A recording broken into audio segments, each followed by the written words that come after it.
नमस्कार बंधुरा आमी सोमा आमार गोपालेर हेसेल चैनेले आपनादेर सबाइके स्वागत। आज के दुर्दान्त स्वादेर एकटा निरामिष इउनिक रेसिपि आपनादेर साथे शेयर करब। एकघेये रान्ना खेते खेते जखन बिरक्त लागे ना तखन एई सब इउनिक रान्नागुलो करे देखबेन, खेते खूब भालो लागबे। ताई चलुन आर एकटु समय नष्ट ना करे रान्नाटा करे फेली। आज के शीतेर सब्जी दिए दुर्दान्त स्वादेर एकटा निरामिष रान्ना करछि और तार जोन्नो एखाने किछु सब्जी केटे नियेछि। कि कि आछे सेटा आगे बोले दिई। एखाने बिन्स आछे, फुलकपि नियेछि, आलू केटे रेखेछि, गाजरेर टुकरो आछे और आछे क्यापसिकाम। এই দিয়েই আজকে দুর্দান্ত স্বাদের একটা রান্না করব। তাহলে চলুন এবার মূল রান্না শুরু করি। মূল রান্না শুরু করার জন্য কড়াইয়ে তেল দিয়ে গরম করে নিয়েছি। এবার এর মধ্যে দিয়ে দিলাম অল্প নুন, দিয়ে দিলাম অল্প হলুদের গুঁড়ো। এবার প্রথমে এর মধ্যে আলুর টুকরো ভেজে নেব, তাই দিয়ে দিলাম। আলুর টুকরোগুলোকে হালকা করে তেলের সাথে মিশিয়ে নিয়ে ভেজে নিচ্ছি। আলুর টুকরোগুলো একটু ভাজা ভাজা করে নিয়েছি। এবার এর মধ্যে দিয়ে দিচ্ছি গাজর আর বিনসের টুকরো। এগুলোকেও আলুর সাথে মিশিয়ে নিয়ে একটু ভাজা ভাজা করে নিচ্ছি। বন্ধুরা, আমি এখানে সবজির পরিমাণটা বলছি না, কেননা এটা আপনারা নিজেদের প্রয়োজন মতো বা ইচ্ছে মতো দিতে পারেন।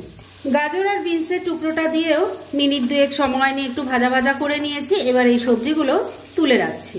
আলু, গাজর, বিনস ভাজা ভাজা করে তুলে রেখে দিয়েছি। এবার যে তেল আছে তার মধ্যে ফুলকপির টুকরোগুলো দিয়ে দিলাম। আর বন্ধুরা, এই ফুলকপিগুলো কিন্তু আমি গরম জলে 6-7 মিনিট রেখে দিয়েছিলাম। এবার এর মধ্যে অল্প একটু নুন দিয়ে দিলাম। এবার তেলের সাথে মিশিয়ে নিয়ে ফুলকপির টুকরোগুলোকেও একটু ভাজা ভাজা করে নিচ্ছি। একদিকে ফুলকপিটা কড়াইয়ে ভাজা ভাজা করার জন্য বসিয়ে রেখেছি, আর এই সময়ের মধ্যে এই রান্নার মশলাটা বানিয়ে নিচ্ছি। কি কি দিয়ে বানাচ্ছি সেটা আপনাদের আগে দেখিয়ে দিই। এখানে প্রথমে আমি দিয়ে দিচ্ছি ছোট ছোট 5-6 টুকরো আদা, 2টো কাঁচা লঙ্কা দিয়ে দিলাম। ঝালটা অবশ্যই নিজেদের টেস্ট অনুযায়ী দেবেন। একটা টমেটোকে 4 টুকরো করে দিয়ে দিলাম। 5-6টা কাজু এর মধ্যে দিয়ে দিলাম। এবার এটার মধ্যে কোনো রকম জলের ব্যবহার না করে প্রথমে শুকনোই বেটে নিচ্ছি, আর তারপর এর মধ্যে আরো কিছু জিনিস পড়বে। মশলাটা দেখুন, প্রথমে আমি শুকনোই বেটে নিয়েছি। এবার এর মধ্যে 4 টেবিল স্পুন ছানা দিয়ে দিচ্ছি। আমি 1/2 লিটার দুধ থেকে ছানা কেটে নিয়েছি, সেটাই দিয়ে দিলাম। এবার এর মধ্যে অল্প জল অ্যাড করলাম। এবার এটা আবারও বেটে একটা মিহি পেস্ট তৈরি করে নিচ্ছি। মশলাটা দেখুন তৈরি করে নিয়েছি। আর মশলা তৈরি করতে করতে ফুলকপিটাও ভাজা হয়ে গেছিল, তুলে রেখে দিয়েছি। এবার সবজি ভাজার পর যতটুকু তেল আছে তার মধ্যেই বাকি রান্না হয়ে যাবে। এর মধ্যে প্রথমে দিয়ে দিলাম অল্প গোটা জিরে, দিয়ে দিচ্ছি একটা তেজপাতা, একটা শুকনো লঙ্কা। এর সাথেই যাচ্ছে গোটা গরম মশলা, যার মধ্যে আছে 2-3টে এলাচ, 2-3টে লবঙ্গ আর একটা দারচিনি। দিয়ে দিচ্ছি 4-5টা গোটা গোলমরিচ। এবার ফোড়নটাকে আগে ভাজা ভাজা করে নিচ্ছি।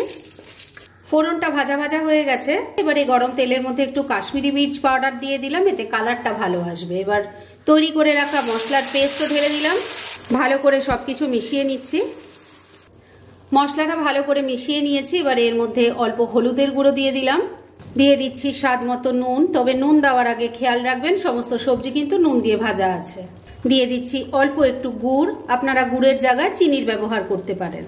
এবার সবকিছু খুব ভালো করে মিশিয়ে মশলাটাকে খুব ভালো করে কষিয়ে নিতে হবে। মিনিট দুয়েক সময় নিয়ে মশলাটাকে খুব ভালো করে কষিয়ে নিয়েছি। এবার এর মধ্যে দিয়ে দিচ্ছি অল্প একটু জল দিয়ে গোলা 4 টেবিল স্পুন টক দই। এটাকেও ভালো করে মিশিয়ে নিয়ে মশলাটা আবারও একবার খুব ভালো করে কষিয়ে নিতে হবে। বন্ধুরা, এই টক দই দেওয়ার আগে কিন্তু খুব ভালো করে ফেটিয়ে নেবেন, আর ফ্লেমটা কমে রেখে তারপরে এই দইটা অ্যাড করবেন, না হলে কিন্তু ফেটে যাওয়ার সম্ভাবনা থাকে। 2-3 মিনিট সময় নিয়ে মিডিয়াম ফ্লেমে মশলাটাকে খুব ভালো করে কষিয়ে নিয়েছি। এবার এর মধ্যে প্রথমেই ক্যাপসিকামের টুকরোগুলো দিয়ে দিলাম। মশলার সাথে খুব ভালো করে মিশিয়ে কষিয়ে নিচ্ছি। মিনিট খানেক সময় নিয়ে ক্যাপসিকামের টুকরোগুলো মশলার সাথে মিশিয়ে একটু কষিয়ে নিয়েছি। এবার ভেজে রাখা অন্য সমস্ত সবজিগুলো দিয়ে দিলাম। মশলার সাথে খুব ভালো করে মিশিয়ে কষিয়ে নিচ্ছি। বন্ধুরা, এই রান্নাটা কিন্তু রুটি, পরোটা, ফ্রাইড রাইস, পোলাও, লুচি সব কিছুর সাথে খেতে ভালো লাগে। আর একদম ভিন্ন ধরনের একটা রান্না, খেতে সত্যিই অসাধারণ হয়। সেটা একবার ট্রাই না করলে আপনারা বুঝতেই পারবেন না। আর এরকম ধরনের অনেক ভালো ভালো নিরামিষ রান্নার রেসিপির খোঁজ আপনারা কিন্তু গোপালের হেসেল সার্চ করলে পেয়ে যাবেন। তাই ইউটিউবে অবশ্যই গোপালের হেসেল ভিজিট করুন। সবকিছু খুব ভালো করে মিশিয়ে মিনিট খানেক সময় নিয়ে একটু কষিয়ে নিয়েছি। তবে এই মশলার সাথে সবজি যত ভালো কষানো হবে ততই এই রান্নার টেস্ট বাড়বে। তাই ফ্লেমটাকে লো আর মিডিয়ামের মাঝামাঝি রেখে ঢাকা দিয়ে 2-3 মিনিট রান্না করে নিচ্ছি। তবে মাঝে কিন্তু ঢাকা তুলে একটু নাড়াচাড়া করে দিতে হবে। মিনিট 3 সময় নিয়ে একটু ঢাকা চাপা দিয়ে মশলাটা কষিয়ে নিয়েছি। এবার ঢাকা তুললাম। আমি কিন্তু মাঝে একবার ঢাকা তুলে একটু নাড়াচাড়া করে দিয়েছিলাম। দেখুন কালারটা এখনই কত সুন্দর এসছে, আর গন্ধটা যে কি ভালো বেরোচ্ছে সেটা আপনারা একবার ট্রাই না করা অবধি বারবারই বলছি বুঝতেই পারবেন না। এর মধ্যে এবার গ্রেভির জন্য জল দিয়ে দেব। মিক্সির জারটায় অনেকটা মশলা লেগেছিল, তার মধ্যেই জল নিয়ে দিয়ে দিলাম। ভালো করে মিশিয়ে নিচ্ছি। শীতের সবজি দিয়ে আপনারা তো বন্ধুরা নিশ্চয়ই অনেকে অনেক রকম রেসিপি ট্রাই করেছেন। আমি আমার চ্যানেলেও অনেক ধরনের রেসিপি শেয়ার করে যাচ্ছি এবং আগেও শেয়ার করেছি। তবে এই রান্নাটা কিন্তু অন্য সব রান্নার থেকে আলাদা, খেতে সত্যিই দুর্দান্ত হয়, বারবার বলছি। সবকিছু খুব ভালো করে মিশিয়ে নিলাম। এবার ফ্লেমটাকে লো আর মিডিয়ামের মাঝামাঝি রেখেই ঢাকা দিয়ে 4-5 মিনিট রান্না করে নিচ্ছি।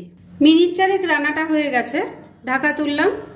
আমি কিন্তু মাঝে একবার ঢাকা তুলে একটু নাড়াচাড়া করে দিয়েছিলাম আর নুন মিষ্টিটা চেক করে নিয়েছিলাম। এবার প্রথমেই দেখে নেব সবজি কেমন সেদ্ধ হয়েছে। প্রথমেই আলুর টুকরো দেখে নিচ্ছি। দেখুন সুন্দর সেদ্ধ হয়ে গেছে। এবার গাজরটা দেখি, দেখুন সুন্দর সেদ্ধ হয়ে গেছে। তার মানে রান্না কিন্তু মোটামুটি রেডি হয়ে এসছে। এবার শুধু শেষ পর্যায়ে এর মধ্যে দিয়ে দেব একটুখানি ধনে পাতা কুচি। আপনারা ধনে পাতার জায়গায় গরম মশলার গুঁড়ো আর ঘি দিতে পারেন। তবে এই শীতের ধনে পাতার টেস্ট আর স্মেল আমার দুটোই ভীষণ ভালো লাগে, তাই এই ধনে পাতাটাই আমি দিলাম। ভালো করে মিশিয়ে নিচ্ছি। ধনে পাতা কুচিটা ভালো করে মিশিয়ে নিয়েছি। রান্না এবার একদম রেডি। এইটুকু গ্রেভি থাকতে থাকতে আমি নামাবো, কেননা এটা ঠান্ডা হলে আরো ঘন হয়ে যাবে। তাই গ্যাসটা এখানেই বন্ধ করে দিলাম। এবার মিনিট 2-এর জন্য স্ট্যান্ডিং টাইমে একটু ঢাকা রেখে দিলাম আর তারপর সার্ভ করে দেখাচ্ছি। ফ্রেন্ডস, আমার আজকের এই দুর্দান্ত স্বাদের নিরামিষ রেসিপি একদম রেডি হয়ে গেছে এবং আমি সার্ভ করে দিয়েছি। শীতের সবজি দিয়ে এইভাবে তৈরি করে রুটি, পরোটা, লুচি, ফ্রাইড রাইস, পোলাও সব কিছুর সাথে পরিবেশন করতে পারবেন। খেতে কিন্তু অসাধারণ লাগে, সেটা একবার ট্রাই করুন তাহলেই বুঝতে পারবেন। আর এরকম ধরনের অনেক ভালো ভালো নিরামিষ রান্নার রেসিপি আপনারা গোপালের হেসেল সার্চ করলেই পেয়ে যাবেন, যার মধ্যে থেকে কিছু কিছু আমি সাজেস্টেড বক্সেও দিয়ে দেবো, সেখান থেকেও আপনারা দেখে নিতে পারেন। তাই গোপালের হেসেল অবশ্যই ভিজিট করুন। আর আপনারা কেমন ধরনের রেসিপি চাইছেন সেটাও কিন্তু আমাকে জানাতে পারেন। আমি চেষ্টা করব সেই সব রেসিপিগুলো আপনাদের সাথে শেয়ার করার। আর আমার আজকের এই রেসিপি যদি আপনাদের ভালো লাগে আর ইউজফুল বলে মনে হয়, তাহলে যারা এখনো আমার চ্যানেলটাকে সাবস্ক্রাইব করেননি তারা প্লিজ সাবস্ক্রাইব করুন। তাহলে আজকের মতো এখানেই শেষ করছি। পরদিন আবার এরকমই কোনো ভালো রেসিপি নিয়ে চলে আসবো। আপনারা সবাই খুব ভালো থাকুন, সুস্থ থাকুন।